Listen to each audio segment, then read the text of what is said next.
gamers, to yet another episode of the Daily Days Podcast, a show neither daily nor particularly dizzying, but one that's still rife with delicious tidings of everything retro, nostalgic, and nice.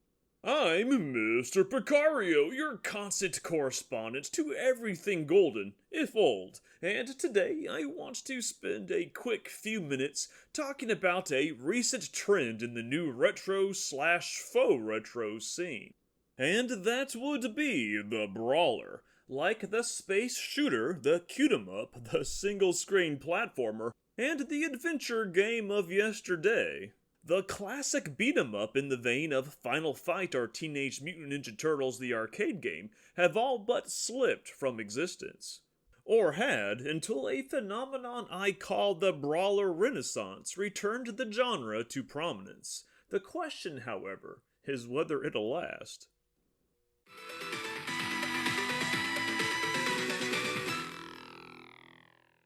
The 16-bit era is most known for that genre that saw players pummeling thugs by the dozens and hundreds, called either the beat-em-up or the brawler, the latter being the term I prefer. It was a category perfect for the heyday of arcades in which kids could crowd around a cabinet together, smashing baddies until mom called or the pizza came. 1984's Kung Fu Master, or Spartan X in Japan, is generally credited as being the genre's founding entry. The game does indeed involve a kung fu artist moving left and right, punching and kicking an endless conveyor of minions. Not surprisingly, it's a simplistic experience even by the standards of the time, with movement restricted to a strict X-axis, and levels that barely vary from each other. But it was a start. Today, most associate the category with developer Technos' Double Dragon, Capcom's aforementioned Final Fight, or Sega's Streets of Rage. Not to be outdone, Konami also has several famous brawlers, but these are based on licensed properties, most notably Teenage Mutant Ninja Turtles, X-Men, and The Simpsons. The early 1990s became dominated by this game type, both in the arcade and at home. King of Dragons, Knights of the Round, and Dungeons & Dragons graced both sides of the divide, while some, like Ninja Baseball Batman, were too wacky or experimental to escape their coin-op roots. But the beat-em-up, like so many genres of such limited depth and purpose, soon faced irrelevance as the pastime continued its evolution into greater, more elaborate forms. Although games like Squaresoft's The Bouncer, or Namco's Breakdown, or Sega's Spike-Out tried to keep the brawler relevant in an age of complex one-on-one fighting games, competitive first-person shooters, and the ever-life-draining MMO, it at best melded with these other forms and, at worst, went like the dodo. But interest rekindled in the latter 2000s thanks to the burgeoning indie scene. Developer The Behemoth introduced the 4-player Castle Crashers to digital marketplaces, a game that mixed the classic beat-em-up template with cartoony comedy and light RPG tropes. Ubisoft followed with Scott Pilgrim vs. the World, the game, another retro homage that duplicated the look and feel of the genre's 8-bit best. Was the Brawler then poised for a glorious return? Well, not quite, not yet. These games, despite their quality, were but a reverie, like gimmicky capsule toys meant to deliver a quick fervor of fleeting nostalgia. The real return to glory, that awesome renaissance I mentioned earlier, would take another decade to fully unfurl. Indeed, in just the last couple of years alone, brawlers have been crawling out of nowhere, filling digital shelves with promises of nostalgia and giddy visions of better times.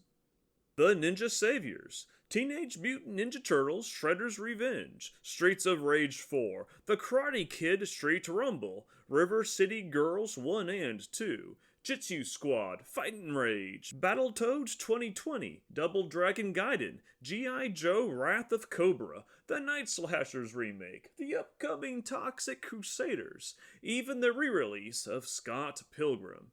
Indeed, the genre thought dead has experienced an almost inexplicable resurrection, a veritable gift for those 1990s gamers yearning for yore, hoping for more.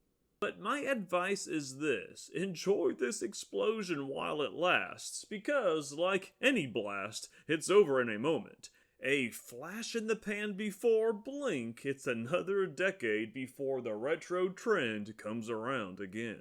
I hope 5 years from now we're getting a Streets of Rage 5 or even 6. Incidentally, I hear 5 is coming out in 2025. Plenty more Ninja Turtles too, I hope. Maybe sequels to overlooked greats like Dragon Valor or Alien vs. Predator. Maybe even new kinds of brawlers that take the genre to more inspired, more wild places. But my fear, my inkling, is that this renaissance might be it. 2023, 2024, 2025, these might be the new 93, 94, and 1995s. After that, if the present generation follows the same course as before, the genre will be spurned and the drought will return. For the Brawler is no longer defined by what it could be, but by what it was. If a genre's best argument for its continued existence is simply because it's old, because it's, quote, retro, then it's already doomed. A few classics might survive, but the genre remains dead. For the beat-em-up to prevail in the modern age, it needs to be more than turtles, fists, and chunky graphics. It needs to be more than wistful memories. It needs more than fisticuffs and endless thugs, recycled whim and tired tribute. It needs more than scrolling screens where the backgrounds change but the gimmicks don't. What the Brawler does need is relevancy. A case to be made beyond the old-school chills and pretty pixels, and the current crop of beat-em-up, despite being fun, despite offering wonderful what-if glimpses into a would-be past or alternate present, offers nothing of consequence for the future of potential we all supposedly envision. One where our favorite art and genres don't stagnate, don't repeat the same tropes, don't regurgitate the same gameplay, but rather weave outside the lines to achieve new paradigms. Or, at least in the Brawler's case, do something just at least a little bit different. Thanks for listening, everyone. I'm a big fan of the Brawler, yes, but unless more can be done with the formula, I see its recent resurgence as more fad than comeback. It doesn't help that the genre has already been meshed with everything from the adventure-esque God of War to Namco's Tales series to even offbeat stuff like Sega's Fist of the North Star. Can the traditional Brawler still survive against this greater breadth of variety? Well, yes, but the key is in the level design. Developers, if you can figure out how to create stages as diverse and interesting as, say, the average level lineup from Mega Man or Super Mario, then the Brawler might just live another decade or two.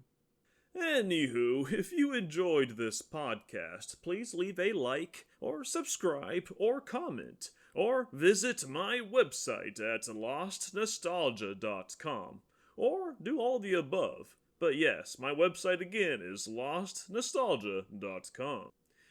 Until next time then, everyone, this is Mr. Picario signing off for now.